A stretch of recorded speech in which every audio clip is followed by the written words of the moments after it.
welcome to LOA Today. I'm Walt Thiessen. With me today is the effervescent Bridget D. This is your daily dose of happy. We are so happy you decided to join us today. We're full of happiness. We're also a little sad because Shelly has decided she's going to move on to other things. Got too many things going on in her life right now, but she's going to continue to be a listener, so that's a cool thing. So that's on a little bit of a downside, but we have a big upside that kind of offsets it. In other words, we climbed down the spiral. Now we're going back up the spiral. And someone who knows all about the spiral, because she's in boot camp with me, is Jeanine. Jeanine, I mean, first of all, hi, Walt. I reached out yesterday after I did yesterday's podcast with Louie and with Anne Marie, and we really hit heavily on, give it a shot, and you gave it a shot. I did. I heard your call and I was like, oh yes, that's it. I'm ready. And I'm like, whoa. After I sent that, I'm like, am I ready? Holy cow. That's okay. Nerves are part of it, right? I mean, Bridget, do you even have nerves? I mean, right. So high. Yeah, today my energy was off. So you know what I did? Yes, but I got to listen to you and Debbie G the one time with, I had to write this down, Sean Stevenson. Am I getting that right? He was dancing. So I was like, you know what, Bridget, you didn't dance today. That's your problem. So I went and I danced today, and I felt amazing, and I'm back to me, and I'm feeling great.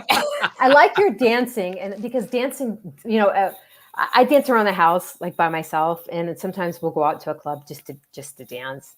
But dancing really brings me back down too, or raises my vibration. So yes, especially when I'm like down the spiral, it brings me right back up. Yeah, that's what I wanted to ask Walt, when you weren't feeling well, like before your vacation and everything, and like, did you already know you were down this spiral, or did you have any feeling of like, because you said it kind of came on suddenly, right? It came on suddenly. I knew that we were preparing to go away, and because I run my wife's gardening service business now, I had to make sure everything was set for us to be gone for a few days. Because I mean, I do scheduling day to day, so I had to schedule it out for 3 days so that the crew would know what would be going on, what they'd be doing. Giving them work that would be stuff that they wouldn't have to actually do a whole lot of asking questions about. It would be easy for them to handle. Like, yes, I know what I'm doing with this one. There's no big questions about this project. And that takes some doing when you're doing the scheduling. It's kind of hard to explain without actually knowing the business, but there's some stress that's involved in that. So that was part of it. But what I found out just by going through the experience, which by the way was really not very nice at all, and I won't describe it here because it was terrible, but after I went through it, of course, I was talking with Louise, and it's a wonderful thing to be married to a former psychotherapist because you learn all kinds of stuff that way, and you get like free therapy. Well, not really, but the point is that she was able to help me as I was discovering for myself just how stressed I was. I didn't know how stressed I was. I was basically burying it without realizing I was burying it. But she could see it in you. Oh, she could see it. Yeah. Well, actually, it wasn't so much that she could see it. I asked her about that specifically. I said, how did you know I was so stressed? She said, because when I was running the business, I was that stressed. Okay. So it was just more of like a feeling she had. Okay. I gotcha. But it really begs the question, is this something that you're really enjoying, Walt? No. Okay. Because I've known that for some time. Right. Because how you're feeling is how I felt when I was working in the office world. I mean, it got to the point where I felt like if I went in one more day, I would just stop breathing. It was so overwhelming and so restricting, and so that's just something to think about. If you really don't like it, there's a way. I give it a lot of thought. Let me tell you, it's one of the reasons why I do a show. The show is one of my releases. It's one of my ways of getting rid of some of that stress. And I have irons in the fire right now. I literally have a programmer right now who's working on something new that when he's done with his work, I'm going to launch a new business. And if that business takes off, the hope and plan is that we can find a buyer for this one.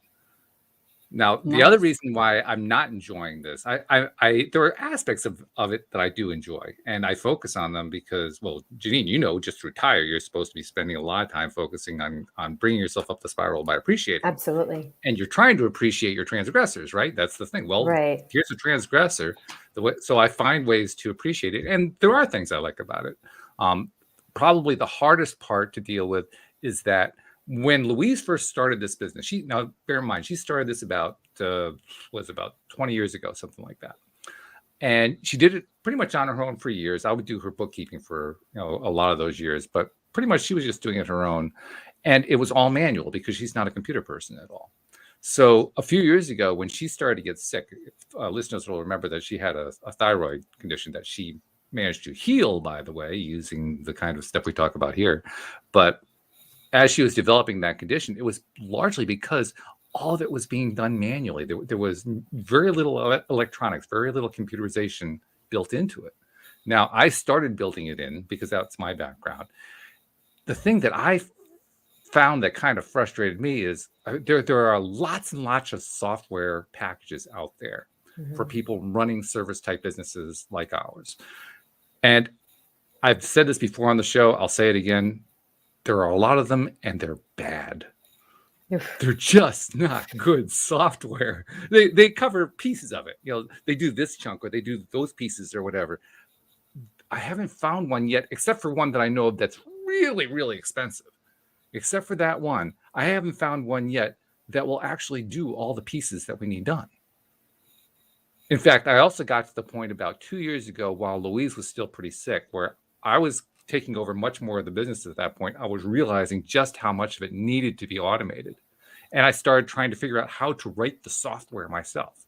And I have some background with that, but I'm not a programmer, not in the sense of having gone to school for software development and all that kind of stuff. So I ran into a wall and I couldn't do it. I actually ended up breaking through that wall when I wrote the app for LOA Today. That was kind of like my intermediate step. So I'm actually thinking about, well, do I want to take my winter this year? Because we're a seasonal business. We end at the end of October. Do I want to take my winter and try writing that software again? Because if I could write that software, that would solve an awful lot of the problems, a lot of the frustration that's involved in running something like this. Do you believe you'll be happier do you believe you'll be happier if you get this done, or is that's this part of the question I'm answering? Right, because I would hate to see you start developing illness because of you and me both. Absolutely. Because of this constant running into. God, yeah. And it's one of the reasons that I was motivated to join Thai Boot Camp this summer, even though summer is extremely busy because we're running this gardening business. It's very, very busy. But I knew it was going to give me tools. Now, I already have tools. We've talked about them for years here on the show, but it would give me more tools for dealing with this, with this stuff. And it has helped. It has helped quite a bit. I'm still trying to answer the question. In fact, I even tried probing an answer another way. How about hiring somebody to do the programming? Well, that would cost about $10,000. Oh, ouch. Yeah. So if we were going to keep the business for a few years, I could see kind of amortizing that over a few years. I could see that as an investment. But if you're trying to sell it, does that make sense? Well, it might. It might. I mean, I had a condo many years ago, and when I wanted to sell the condo, it was before the big real estate boom of the 2000s and 2010s, and that boom, that pre-boom period was kind of a hard time to sell. And I got pricing from real estate agents saying, well, here's what we think you're going to get for it. And it wasn't nearly good enough from my perspective. So I hired somebody for like $6,000 to come in and just completely, redo the inside, just put up, repaint everything and, just make it look all brand new. And it ended up getting me about $18,000 more on the condo. So it can be worthwhile. Yeah. It can very much be worthwhile. That's what I have to calculate out. If I spend $8,000 to $10,000 on having the software done, will I be able to get the value back by selling the business? Because Louise is pretty much done, I think. and I want to sell it too. And we should be able to get I nice think you're penny for it. done too, Walt. I've been listening to you for a while, and I'm just going to say that I think you're done. Yeah. I mean, it's like the joke about the guy who was the patron saint of chefs. I don't know if you've ever heard this one. I think it's actually a true story. He was an actual saint, but he is a patron saint of chefs. And the joke is that when he was being burned at the stake, halfway through, he said, "Turn me over. I'm done on that side." I mean, this is true. Oh God. I don't know if I believe that one, but I think I would think that humor would be hard to find when you're, roasting to death. I would think so too, but then again, I can also appreciate his position. Yeah, I'm done. So yeah, it's a question that I'm still trying to iron out, and still trying to figure out how do we want to resolve this, because we definitely want to solve business. There's no doubt about that. Thing is, selling a business like this is not an easy sale. It's tricky. Because it's mostly customer goodwill. It's not like it's not like you have a building to hand off or something like that. I often think that if I lived near you, I'd probably work for you, because I am like, I'm a master gardener without the degree. You and Louise. The landscapers do, I say they blow and mow. That's all they do. They blow and mow. I trim my own bushes. I call it slash and burn, but it's the same thing. Slash and burn. I mean, I've created my, my bushes, my oleanders to like arch, and my bougainvilleas are arching, and I can't get my hibiscus to arch, but I try to like trim it up. So, and here in Phoenix, because I'm in Phoenix, Arizona, in the summer, that's our dead time. That's our quiet time. I mean, everything is still, the grass is growing, but I mean, I don't go out there. I'm like, I water in the morning. It'd be dangerous to your health if you did. It's lately it's been only like, it's been below 110. It's okay. I can handle it, but it's just like, with like a dew point of like 64, which is like really miserable here. But of course, if I go to Georgia, then that'd be a different story. That'd be really humid. But so when you say, this is your peak season, I said, this is our winter. Mm-hmm. Mm-hmm. This is our winter. Very different growing zone in New England compared to Arizona. No doubt about it. Yeah. Absolutely. So, but Bridget, you asked the question. Did I answer your question? I don't know. Did you do anything like in particular to get back up your spiral, or like did it just happen? Like Louis said, how like sometimes when you get the Christmas week vacation, your body, you're sick for like 2 days because you finally can chill, like, and then it just dissipated. Or did you do something? Did you have to do something to get out of it? Like I had to get out of my funk today. Yes. Yes to all of that. Okay. We were planning to go away Thursday and stay away through Sunday. So it was 4 days. It was not really so much a vacation as a getaway. I got sick on Wednesday, and I got really, really sick to the point where Thursday I was so wiped out I couldn't travel. So Thursday was, can I recover enough so that we can salvage the last 3 days of the vacation? Because we had a house rented and everything. I mean, it was all paid for. And the answer to that turned out to be yes. So Thursday, as I was recovering, I did a lot of sleeping, which is unusual for me during the day. And then I also just I was doing the meditation, the first meditation that comes with the Taya boot camp, over and over and over again. I think I went through that meditation and usually fell asleep in the middle of it, but I went through that meditation probably, 6 times that day. Okay. Yeah. And I was doing it throughout the weekend too. Sounds a little bit like hammering, though. It sounds like you're trying to make it happen. It was, but I was so far down the spiral that I was just crawling. I was clawing my way up. I was trying to do anything I could, because literally the place that I was in was a place of, I don't care about life. Yeah. That's how low it was. Okay. Really, really low. I tried doing the 3-step method that David has talked about. The 3 to 5, 3 to 5, 3 to 5, or 3 to 5 things, or is that gratitude? Well, gratitude, the appreciation. No, it's the new module, the one that he just. Oh, recorded. that's right. Yes. Okay. So Right, you start right. with the low thought activity, then you do the That's 3 to 5 right. things of gratitude, and then you do the meditation. Got it. And I tried doing that one, and that helped. That helped a lot. It still didn't quite get me there. I was way, way down, really down. It's funny because I've been kind of feeling like that lately, except until yesterday. And I said, okay, this is enough. I have got to stop this like spiral. There were a couple of things that happened. I held on to those negative thoughts. I couldn't seem to, like, I was like pit bulling it, couldn't let it go. Yep. And I'm like, okay, I have to reach out to my mentor. I have to reach out to somebody and just for a few minutes and talk, because I had to talk myself out of this ledge. Because when we grab onto something and we don't want to let it go, even though we know it's bad for us, like we start eating sugar, and then we start adding sugar to our coffee, and next we're eating Twinkies, and then we're scarfing down a piece of chocolate cake in your car by yourself. I mean, it just gets worse and worse and worse, and it's just like and that sounds like what you were going through. Like it was just like you couldn't get out of that hole. Kind of, yeah. Except there wasn't sugar. I wasn't doing the sugar thing. No, I really wasn't leaning on anything. I was just depressed.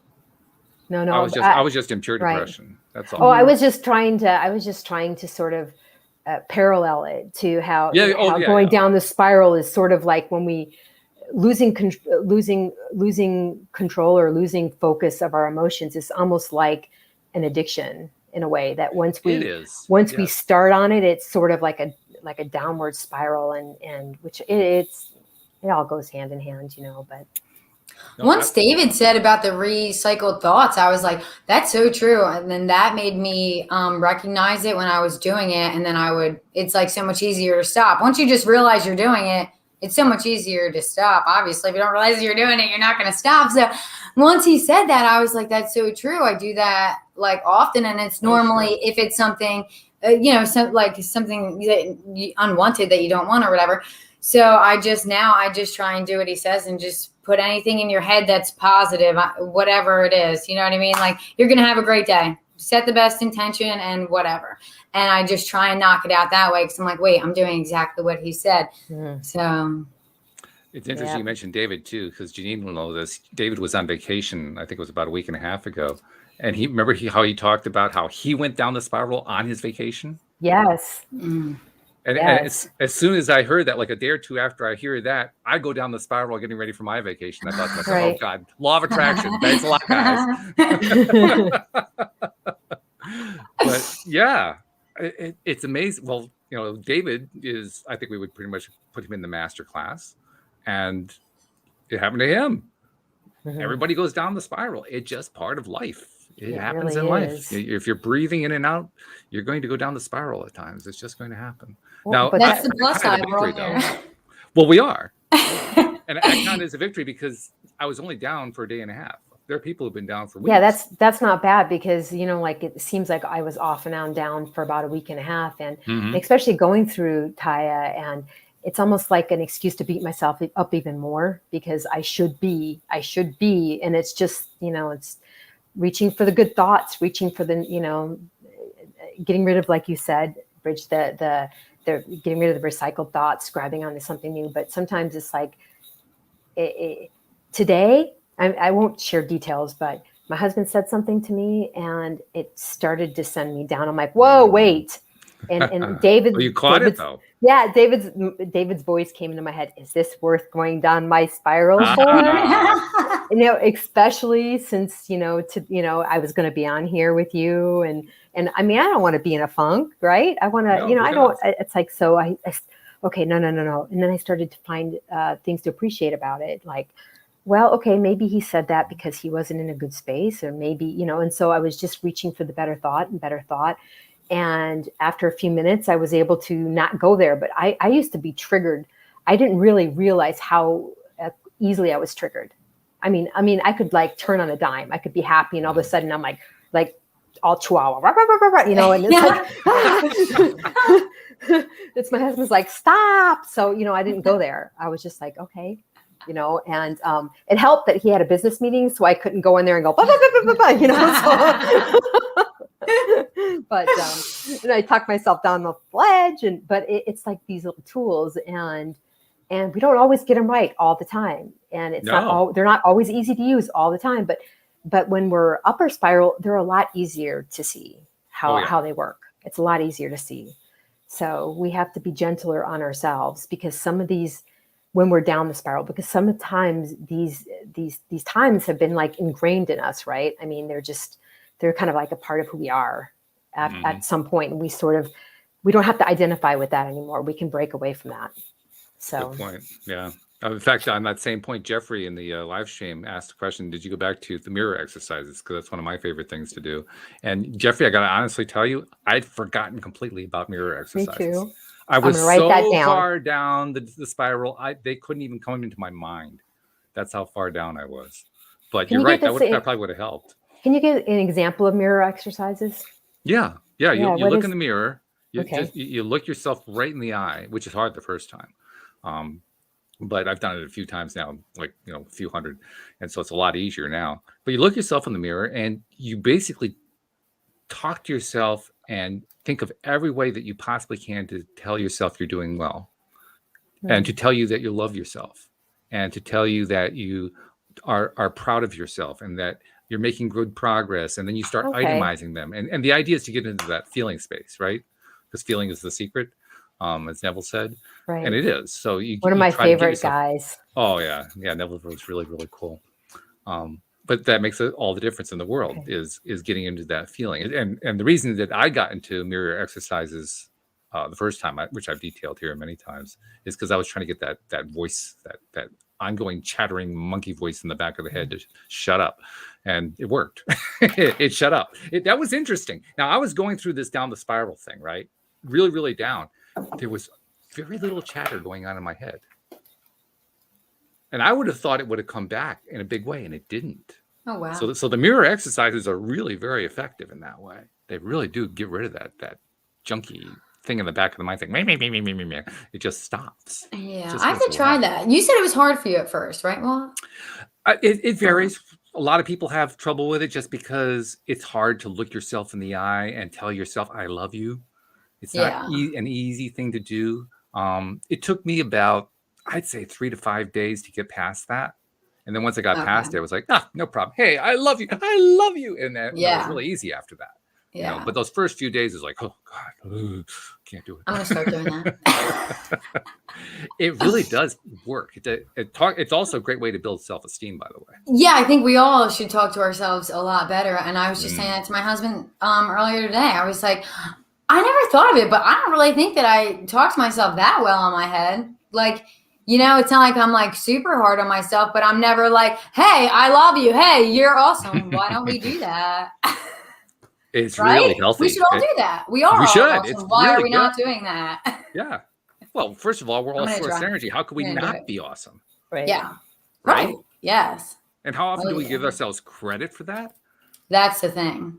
Like, I can't remember. Never. When was the last time I gave myself credit for that? Yeah. Well, you should. So should you. Yeah. I'm going to start. I really am. I'm going to start the mirror exercises. I'm glad you guys brought that up. They are terrific.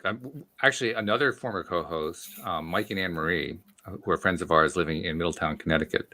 Mike started picking up on the mirror exercises a few years ago after I talked about it here on the show. And he had his own issues that he was trying to work through. He said those mirror exercises did more than anything else he'd ever done to help him work through the issues. Oh, that's awesome. Just by doing them, it was giving him like a push to get through all those little resistance points about why he shouldn't be working on his stuff. Yeah. And I think it's because it builds up your self-esteem, your self-confidence. Yeah. Your self-love, literally. Right. Yeah. Or that was kind of like affirmations for me in the beginning. They were like a little difficult for me to do, but once I started doing them, they helped a lot. Yeah. Which is exactly the module that Jeanine and I are on. We're on module 8, which is like halfway through the TIA bootcamp course. And that's exactly what it's all about. They call it worthiness, but it's basically the same thing. Okay. Oh, I didn't look at it like that. No? I've never been much of an affirmation kind of person. They've always fell flat, but the way he has it presented, it just speaks to me differently. I am worthy of, which is I suppose that is very similar. If I think about it. Well, sure. Anything that is addressing how you feel about yourself, whether you call it worthiness or self-esteem or self-confidence or self-love or whatever you want to call it, you could call it X. It doesn't matter what you call it. Anything that works on that is going to be working on the same thing because it's working on you. It's working how you feel about you. Right. And I really think self-worthiness also comes from what we do, like what we do, self-worth, I know that my self-worth, my belief in myself has grown since I've been doing my work.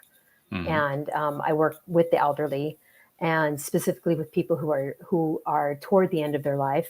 I've recently completed a course to be a death doula, and bringing that into my life and helping others with it has brought me the biggest sense of joy and worthiness I've ever had. So, for people who don't know that term either, define what a death doula is. What is a doula? A death doula is a person who brings more meaning and value to the family and to the person who is dying, and usually in a way of like a legacy project. It could be writing a story. It could be helping person mend a fence, whatever that with another person, whatever that looks like to the individual that you're working with. Because my ultimate goal is to really help our society change this idea we have on death and dying, which is, to me, is very, it's still very much a taboo subject. Dying is going to happen to all of us. We should bring it back into the living room. We should bring it back into discussion. We should bring it back, not make it so morose, not make it so depressing. It's of course it's we can't all have parades when people pass away. It's not, it comes to mind, like, in Louisiana, when sometimes when people pass away, they have the parades and with the music and such like that. A lot of people don't see it that way, but in a way, I celebrate the end of life. I always thought that kind of celebrate it. The New Orleans jazz band send off kind of thing, right? Where they start off with playing the dirge and then they switch over to the Dixieland type jazz, and they're just, oh my God, it's such a shift in energy to do that. It's really fabulous. It used to be when Auntie May passed away, we or here let me say this. If Joe was hit by a buggy and a horse and carriage in 150 years ago, he wouldn't be brought to a hospital. He would be brought home to convalesce or to get better. Or if he was going to die, he would be at home and the family would take care of them. And when he passed away, he would be there for the family to come and visit. And then the family would be responsible for the burial. Right. And I think if I remember correctly, it really was when the funeral business started to kick up back in the, I think the earlier 20th century, that we lost sort of contact and we lost touch with our dead and our dying. So my goal is to bring more awareness to the dying process and more acceptance, and let's stop making it a taboo subject, because it's going to happen. Right. As you're describing that, I'm thinking about two things. First, I'm thinking about Taya, because in Taya, of course, they make a very strong pitch for the idea. Well, we're all going to die. Question is, can we find appreciation for it? And so I'm wondering if that has influenced you. And then along a similar line, I'm thinking about what Abraham Hicks talks about, because Abraham Hicks, I love this. They say we want to be very disrespectful about death, so we call it croaking. Yeah, I'm not quite there. I use different terms, and I like transition, and I don't want to monopolize the conversation, but a few years ago, this is good. This is the way this works. Welcome to the show. This is the way it goes. Thank you so much. Thank you. My husband, they found a tumor in his esophagus, his throat. And oftentimes those are cancerous, and it was benign. But for 2 weeks we were waiting for this. I mean, they sent it to the tests to one lab, to another, 3 doctors. It was crazy. They could not believe it wasn't cancerous. They couldn't believe it. And I was so overwhelmed for 2 weeks. My sister said, and my mother were like, hey, let us introduce you to Abraham Hicks, which is strange that I never found her on my own, because I've been in that kind of realm a lot longer than my sister ever was. And so she said, look, and as soon as I started listening to Abraham Hicks, it just resonated with me, and I ran with it.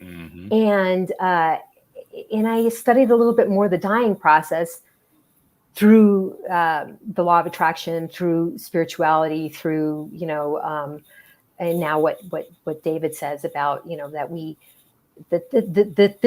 David likes to say that this lifetime's it's like a weekend trip to the beach for our soul. Yeah.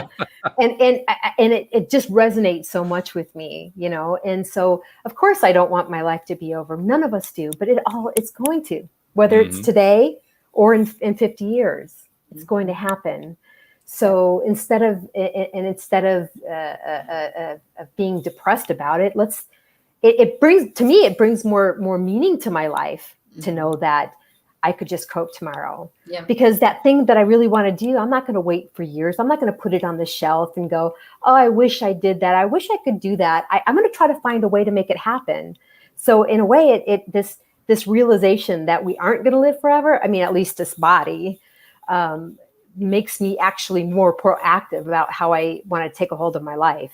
And so discovering Abraham Hicks and then David has just expounded my life to a point where I can't even begin to, I mean, like I said, I've gotten into this class.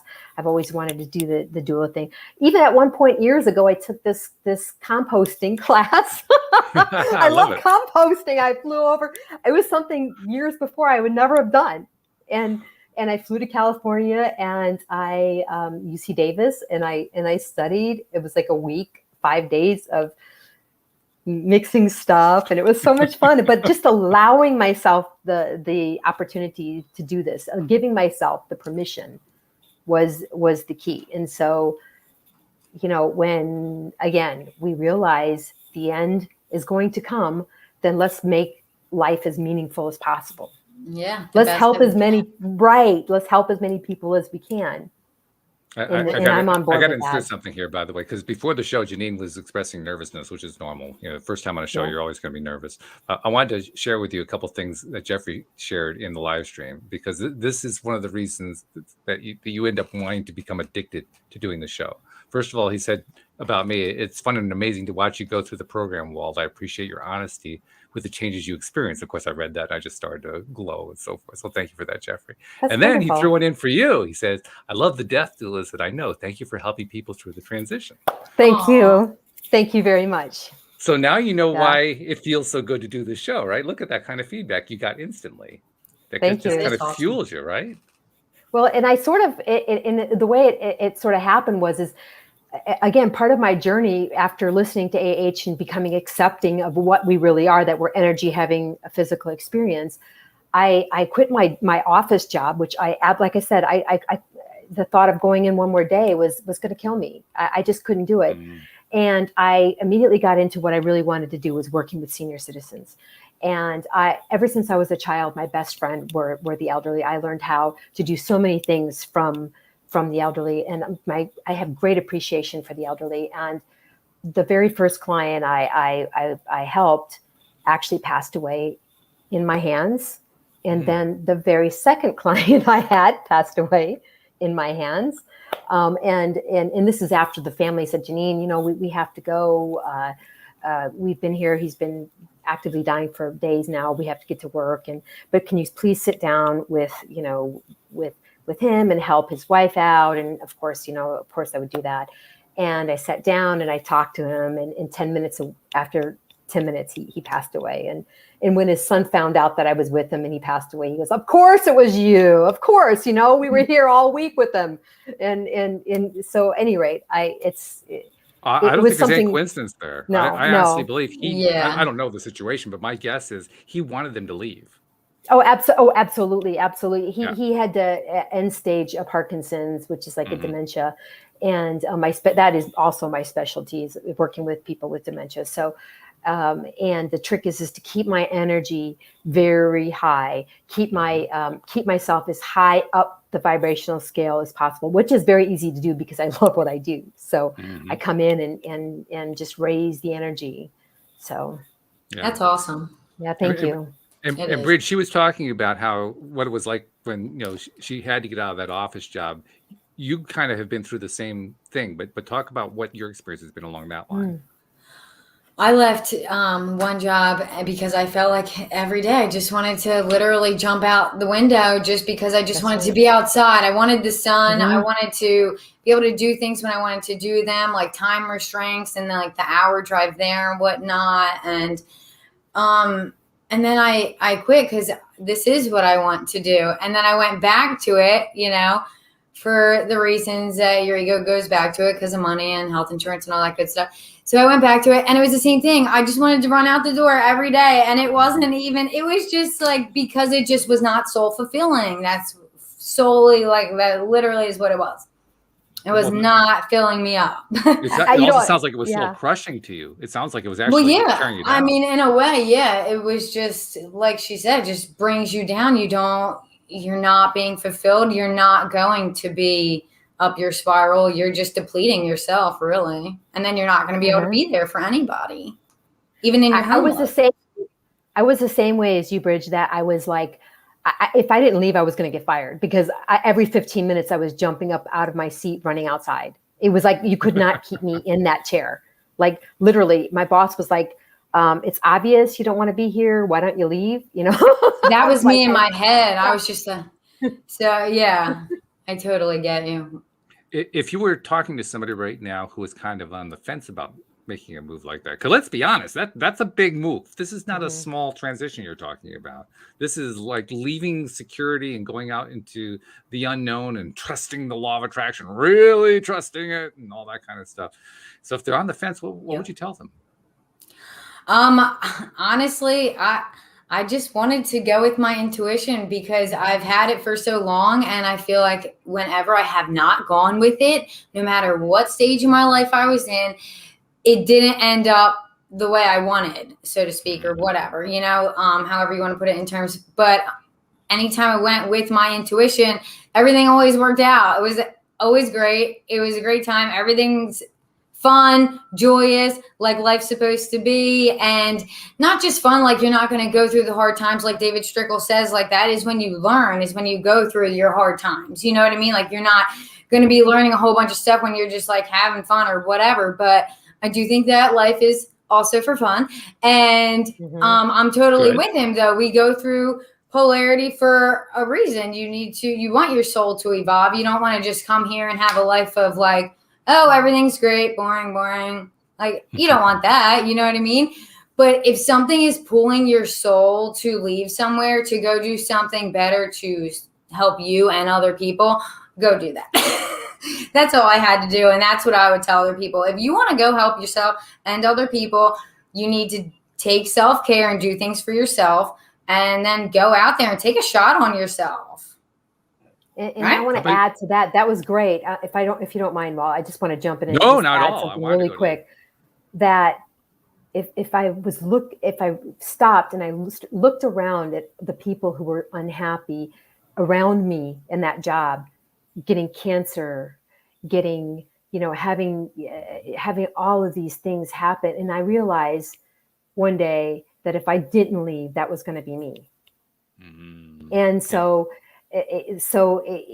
following your intuition, following your, even if it's just like, I cannot stand this, I can't stand this, I am going to kill myself by, just inadvertently because of attracting negative things to me, of getting cancer, of getting, and I had a discussion with my mom about that. Like, I'm so worried that I'm going to get sick. I was always getting sick. I was catching everything that was coming by. That was a sign.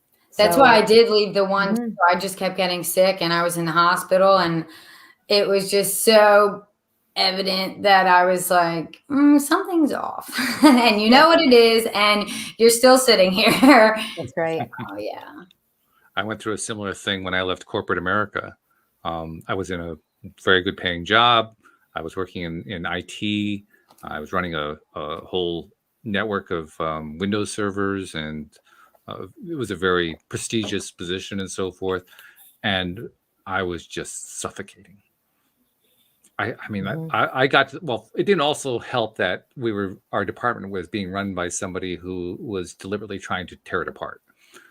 That kind of contributes to it. Plus there was all the rumors about outsourcing the whole thing to India.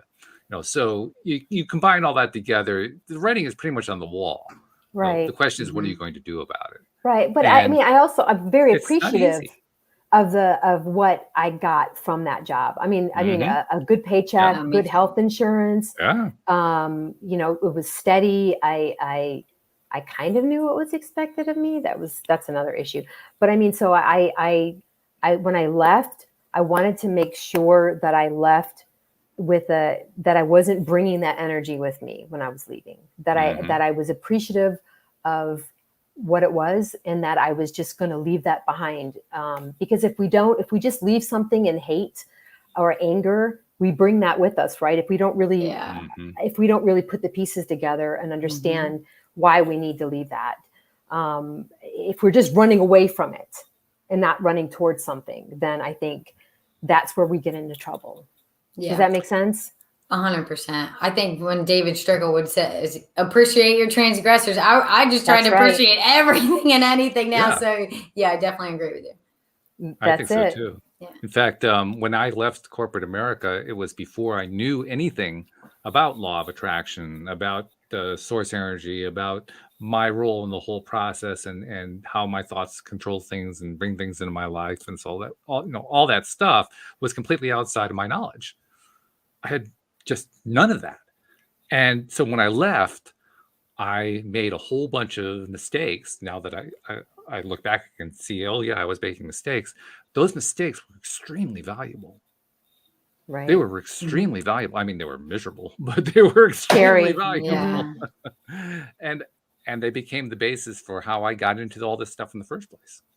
And it became that whole section of time that was like from 1999 to about, well, it transitioned even after I left the corporate world. I was running my own IT-based business. It ran right up until about the 2008 financial crisis. And throughout that entire period, it was like being on a long, slow decline down the spiral and not knowing what to do about it. Yep. But that section of time gave me so much material that when I finally did start to learn about this stuff, all I had to do was just keep going back to that period saying, well, yeah, I can see I did that. Well, yeah, that happened. Well, this happened. And it just, so all the mistakes turned out to be wonderful learning experiences for me later on. Blessings in disguise. They were. Yeah, they sure didn't feel like it, but yeah, they never do, right? No, not really. They feel like more like you're being hit over the head with a 2x4. Yeah. But nevertheless, eventually the 2x4 stops. You say, "Oh boy, that feels good." Yeah. Well, and that's what made it easier. I mean, because once I discovered, the Abraham Hicks and in that process, and I was in a better place financially. It just everything sort of just started looking up for me, and so it was a lot easier for me to leave that job. And I found out, I don't lose all my pension if I leave, or I don't lose all that. I can just freeze it. I can walk away from it. It's not like everything I've worked for all those years is gone. It's gone. I'm now moving on to something else. Mm-hmm. And it was a lot easier having those tools that I learned from Abraham Hicks. I will say, I think if I didn't, would be a lot scarier, because before we know that we're spirits having a physical experience, we think it's just us against the world, right? Exactly. Right? Take everything so serious. That's right. Mm-hmm. That's right. Mm-hmm. Until we really understand it, it's like daunting. Yeah. I got to go back to Bridget on this one, because you are such an upbeat personality. It's almost impossible for me to believe that you can actually be down the spiral, and yet I'm sure you are.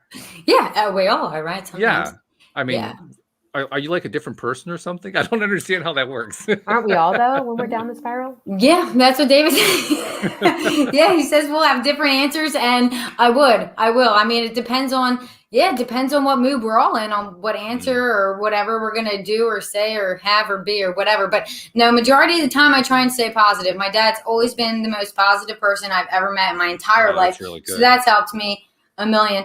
And so is my mom. Like how I told you, she would text me, make it a great day. Like she knows you have the power to make your own life. You have the power to make your day. Like, and then my dad, I'll be like, have a great day. And he says, every day is a great day. So I'm like, okay, these people already do it without knowing that they're doing it, because they're not really into like any of this, which is all good. But like they are without knowing they are. They literally already, live it. So that definitely has always helped. And what you just described there is basically how parents, I think, could really learn from that. You had these incredible influences in your life, very positive influences, and look what you turned into.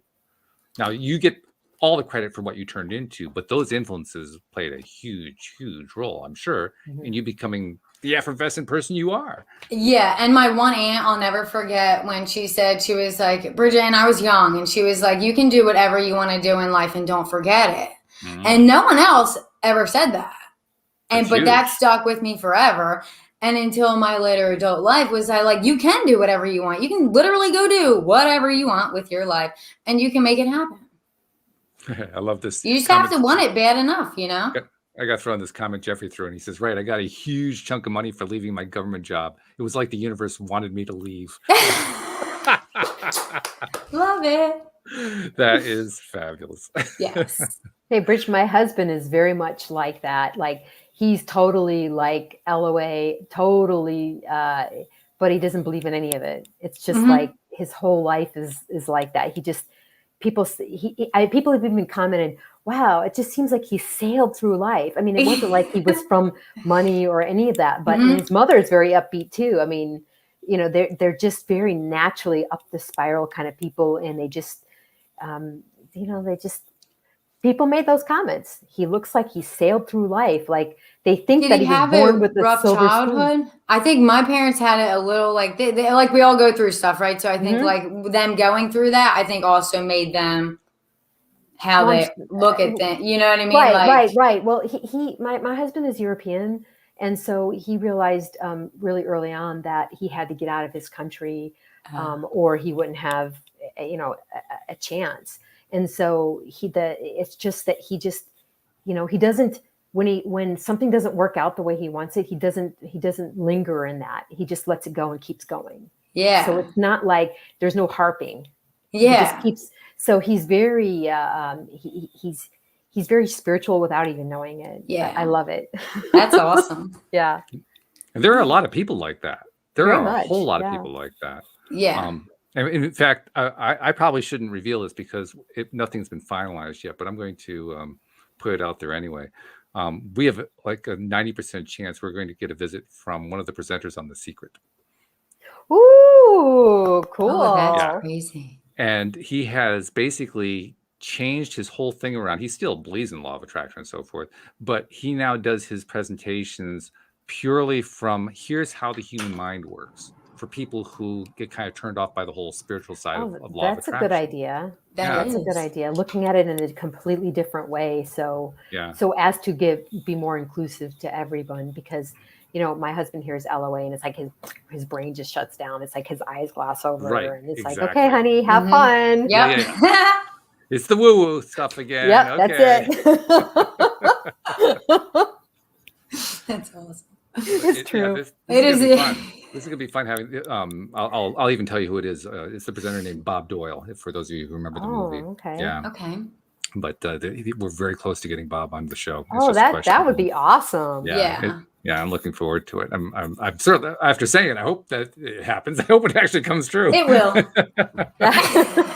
But I'm pretty confident that it will. And I think it's probably because he's shifting his whole gig around. So of course that's why he's reaching out to the podcast circuit. Nice. Yeah. So cool. Pretty cool stuff. Yeah. Really good stuff happening. And there's other stuff happening too. Tomorrow, I want to throw in a couple notes here. First of all, Cindy and Jackie are taking tomorrow off, but we're going to get a visit from Monique Scott, who, of course, was a former co-host on the show. She was cool. She's going to be talking to us about what's been going on with her new project. Talk about taking the dive off the deep end. She took the dive off the deep end. She quit her entire coaching practice, which was a very lucrative practice, to become a real estate investor. That's right. I remember that. And she's going to be talking about what it's been like. Because she said, I don't know if you remember, Jeanine, she set a goal for herself that by the end of August, she was going to flip her first house. Well, no, we're in I August. didn't know that. So we're in August. I'm looking forward. We're going to find out how close is she. And knowing her, I'll bet you she's probably already done it. It would be my guess. Yeah, me too. I've heard her on some of your podcasts. Yeah. She is really just an amazing human being, truly amazing. So yeah, that's going to be a fun visit tomorrow. And then of course we've got David coming on next week, so that's going to be really, really cool as well. And then David is also going to be coming on. I think it's the second Friday of September. So we're going to do a little joining together of David and Debbie G on the same show, which that's awesome. Debbie G she's the other person on the show who has the energy that you have, Bridge. Yeah, she does. She really does. I love it. I actually thought about having the two of you on like the same if we show. were in a room together. I thought about having the two of you on the same show together. I really did. But then I wasn't sure if the electronics could handle it. Yeah, me either. I mean, hey. Seriously. But one of you is enough to knock electronics out. Two of you, you could probably take out an entire continent. Rich, does that happen to you? Do you do copy machines? Do phones die on you? No, but the weirdest thing is, no, I never have a problem. My husband, he'll bang on our old laptop. I'm like, I'll just rub it. It's fine. But at my job that I swear, I'm not even kidding. But then at the job that I just left, they would be like, God, everything you touch, you break, but joking around. But it wasn't a joke. Every electronic, even a new printer he bought me, it broke. Everything in there that was electronic that I was working with wouldn't work. No, my sister is just like that.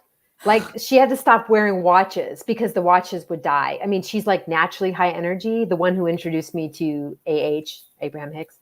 And in watches, computers, phones, she's like, "Oh my! I got this new phone. I'm so afraid to touch it." I was just like, "Am I really not supposed to be at this job?" Well, exactly. Yeah, that's right. Well, when you say that, that's what I thought. Yeah, it was in my face every day. It was everything would break every day. Yeah. Because there's the answer to the question that I asked earlier. I mean, are you ever not in this high vibe space? I think it was very clear you probably weren't when you were on that job, and the electronics were responding to that. And I would try. I mean, they played great music. I would be jamming out all day, but it was rough. Yeah, my soul just wanted to run out that door. Well, I mean, you were trying to fake it till you make it. That's what you were trying to do. Yeah. But you were basically fighting yourself. Yeah. Yeah, I was staying in a place I did too long. I knew I shouldn't have been for too long. Yeah. In the field altogether. But like Jeanine said, super grateful for it. I mean, I couldn't be any, more grateful for all the jobs that I've ever had or anything I ever went through, because it wouldn't make us who we are. I was describing a moment ago about how that period from around 2000 to 2008, one continuous downward spiral for me, but it gave me all this material to work with when I was learning how law of attraction worked. When you guys think to the jobs that you left and what you went through at those jobs, what did you take away that kind of fed you in the same way that said, wow, that really gave me X, or it taught me X, or whatever it might be? You go first. Okay, so I know, me too. What did it teach me? Well, leaving it or having it? What was you mentioned how you were really grateful for all the different jobs that you had, which meant you got something out of it. Yes. Something that you've taken with you. Can you identify something that, especially with the last one where the job really did not resonate with you at all, but you took something away from it that really helped? I still always found at least one person I connected with on a soul level. My first job, and my second one, my both best friends are from there. And then the one that I just left, I met at least 3 people that I connected with. You know what I mean? So even if there's only one person, that's it. Even if you get one person, it doesn't matter. It's still an awesome connection. And yeah, I learned a lot about medical. I mean, like, you know, a bunch about IT, you know what I mean? Like, I know a lot about that, but what did I really get from it? Honestly, is like customer service. Like, you're dealing with the public. So it's like, you really like, I liked it because it was like, you are helping people in that aspect. But my very last one was more paperwork. So I didn't feel that. So that even more gave me that push to go, you know what I mean? Yeah. So like at first I felt fulfilled because I was helping people more. It felt like in a direct way type deal, as opposed to my last one. But there was a lot of takeaways from it because when you're dealing with the public or people or working with a big group of people or whatever, yeah, there's a lot to take away from it. I would need a whole nother hour, Walt. Well, maybe not an hour. I could give you another 2 minutes, but yeah, it's just really having like the compassion for other people, honestly, being grateful for every single solitary thing, whether it's the great song that you heard on the way to work or not. It's the little things for me. Well, it sounds like the little things also have to do with human connections. Yeah, definitely. Yeah. I think I have to agree with what you said, a lot of what you said, although I didn't necessarily have a lot to direct work with the public, but there was a lot of round work too, like the getting to work, the coming back. We rode buses. I was often with the same people, and so I got to really get to know these folks. But I like what you said, and it's not. I don't mean to be negative about this, but it's also. I think the thing that I'm most grateful for, once I left, was realizing it's okay that something doesn't work for me and leaving it. That was the biggest takeaway for me, because in my mind, I'll be a failure if I quit. If I'm leaving, everyone was there. This is a good job. It says great benefits. Why would you want to leave this? Because that's only a part of it. It's not, and so it's okay when something doesn't work for you. You're so right. It's okay. Yeah. And other people don't have to. Yeah, you're right. It's okay. And, in that job, a lot of people loved it and they moved up and it was wonderful. And it was just not right for me. Yeah. To each their own. To each his own. Yeah. Right. Yeah. Live and let live. I like it. That's it. Yeah. Thank goodness we all have different perspectives. Otherwise, life would be boring. But by having those different perspectives, right? Absolutely. God, yeah. But with those different perspectives, we end up with a wonderful LOA Today show. So, I mean, among other things, among millions of other things in life, but that's one of the things that happens. Those different perspectives are huge. And even if there are different perspectives about a job, oh, wow, such a great job. How could you leave it? Well, the other perspective works too. Right. They both work. I'm so glad the job is great for you. And I hope that you find happiness in it. And let's keep in touch. Absolutely. Let's have some coffee. Yeah, right? That's the way to do it. That's definitely the way to do it. And by the way, this is exactly what Taya is about teaching, right? It's about finding the gratitude, finding the beauty in the things you don't like.